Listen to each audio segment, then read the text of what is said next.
Assalamualaikum, saya Haris Ashraf Hasnan dan kami masih lagi memberi fokus tumpuan berkenaan dengan banjir yang berlaku terutama yang kritikal di negeri-negeri kritikal pada ketika ini, pusat-pusat pemindahan dan juga melihat kepada proses pemulihan di beberapa tempat pada ketika ini. Kita lihat di media sosial ramai yang berkongsi bukan sahaja dari segi mengumpul barang bantuan dan sebagainya, tetapi juga waktu ini adalah cukup kritikal di kawasan-kawasan yang air banjirnya telah pun reda dan juga proses pembersihan sedang berjalan. Kita faham ada beberapa kawasan yang mengalami masalah gangguan air tetapi ianya sedang pulih secara berperingkat pada ketika ini yang dimaklumkan oleh Air Selangor, dan fokus tumpuan waktu ini untuk saya bawakan adalah berkenaan dengan rakan setugas kami juga di pejabat di Astro Awani ini. Juga ada beberapa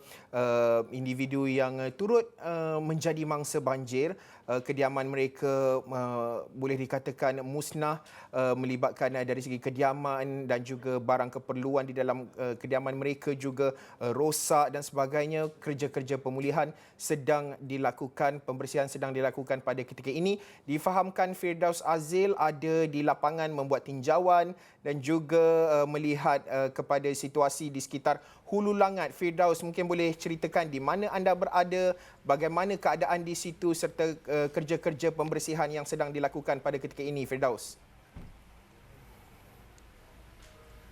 Okey, baik, terima kasih Haris Ashraf. Kalau boleh saya berharap agar visual ini nampak clear. Saya berada di Taman Sri Nanding di Ulu Langat, yang mana ini merupakan antara kawasan yang paling terjejas teruk kerana dilaporkan sebelum ini ketika banjir memuncak, iaitu pada 2 hari lepas dan juga semalam, lebih sekitar 1,000 penduduk terperangkap di dalam rumah ini.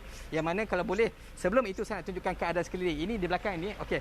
Ini kita dapat lihat beberapa kenderaan sedang melalui, dan ini adalah kawasan sebenar di Taman Sri Nanding, di mana penduduk-penduduk di kawasan ini sedang bertungkus lumus untuk membersihkan apa yang boleh. Dan kalau anda dapat lihat ketebalan selut di sini juga sedikit sebanyak menyukarkan.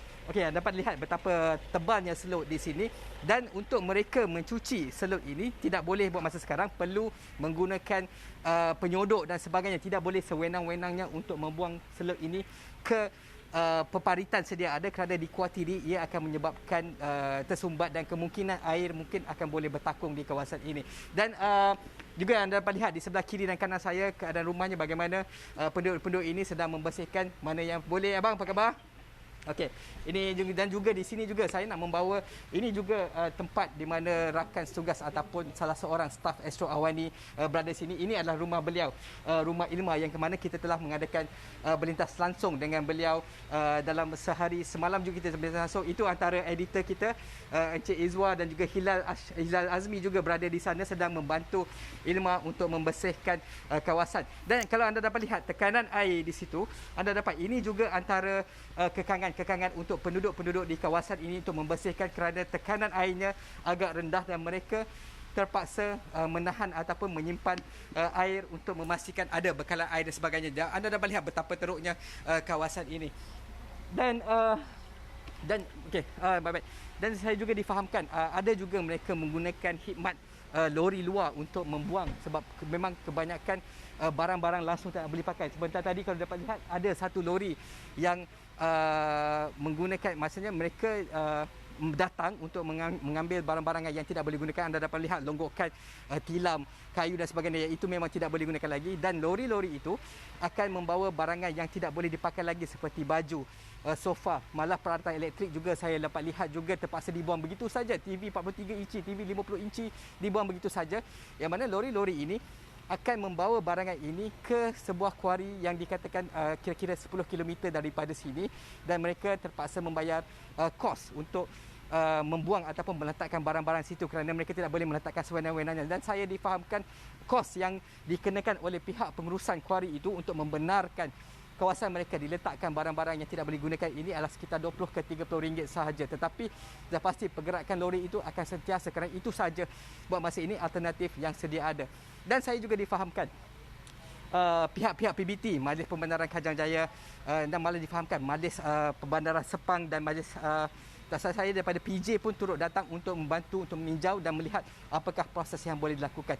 Kerana kita khawatir kalau anda dapat lihat selut ini memang ketika ini terbasah, tetapi apabila kalaulah cuaca kekal baik sebegini ini, apabila selut ini sudah kering, inilah yang akan menghasilkan debu-debu, dan debu-debu inilah yang akan memberi kesan terhadap pernafasan yang dikhawatiri boleh memberi risiko, terutamanya sekira sebab saya ada nampak ada beberapa warga emas juga yang masih tinggal di sini.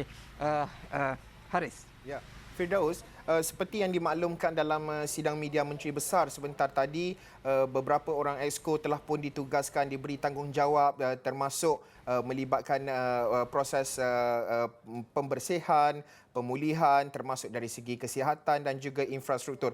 Kita faham kerja-kerja pembersihan ini bukanlah satu yang mudah, mengambil masa dengan cabaran dari segi tekanan air.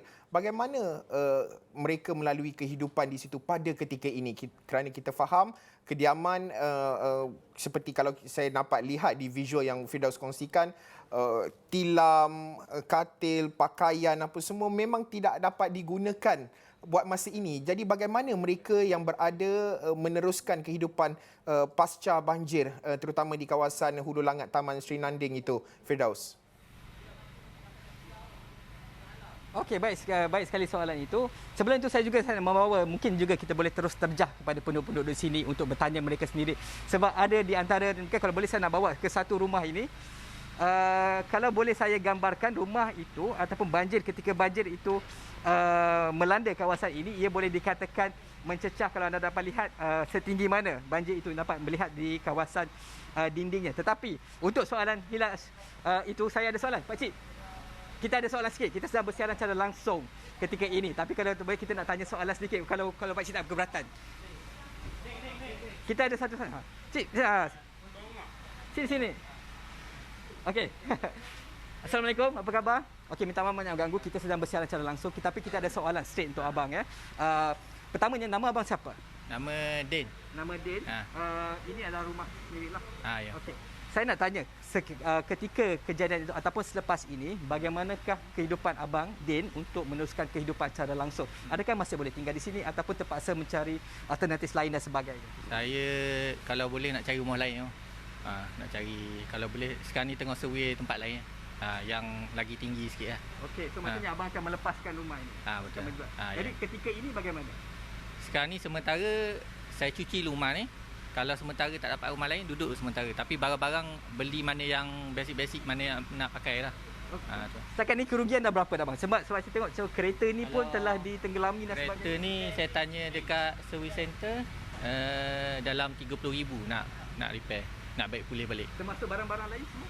Termasuk barang dalam rumah, rasa dalam 20-30,000 habis. 20-30,000 sebab juga. Kedai saya kat depan pun banyak tenggelam kat kedai. Okey. Kedai apa bang? Kedai aksesori kereta, spare part. Okey.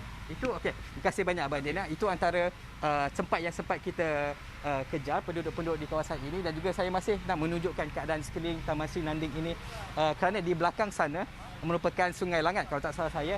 Antara punca mengapa kawasan ini dinaiki air dengan sebegitu pantas, dan difahamkan ketika kejadian air sungai ataupun empangan itu dilepaskan secara berperingkat, tetapi bagaimanapun kerana taburan hujan seperti yang kita sedia maklum sebelum ini, di mana kalau tak salah saya ada laporan media mengatakan bahawa taburan hujan untuk 1-2 hari itu sama dengan sebulan punya taburan hujan. Jadi itu antara yang fokus yang menyebabkan. Jadi anda dapat lihat betapa tebalnya selut-selut di sini, Haris.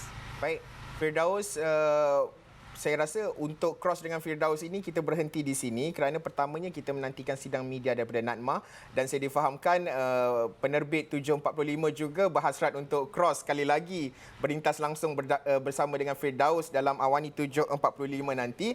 Tetapi selepas ini sebenarnya saya lepaskan Firdaus dahulu. Selepas ini pertama kita akan melihat dari segi kerja-kerja CSR, bagaimana CSR boleh dilakukan. Difahamkan rakan-rakan setugas kami juga hari off dia juga membantu NGO untuk menjalankan kerja-kerja pemulihan pasca banjir ini, dan pastinya pada ketika ini juga kita menantikan sidang media daripada NADMA. Terima kasih Firdaus Azil, dan juga selepas ini kita akan melihat bersama dengan Umar Vati dan juga Faris Azman. Kita berhenti rehat dahulu buat masa ini.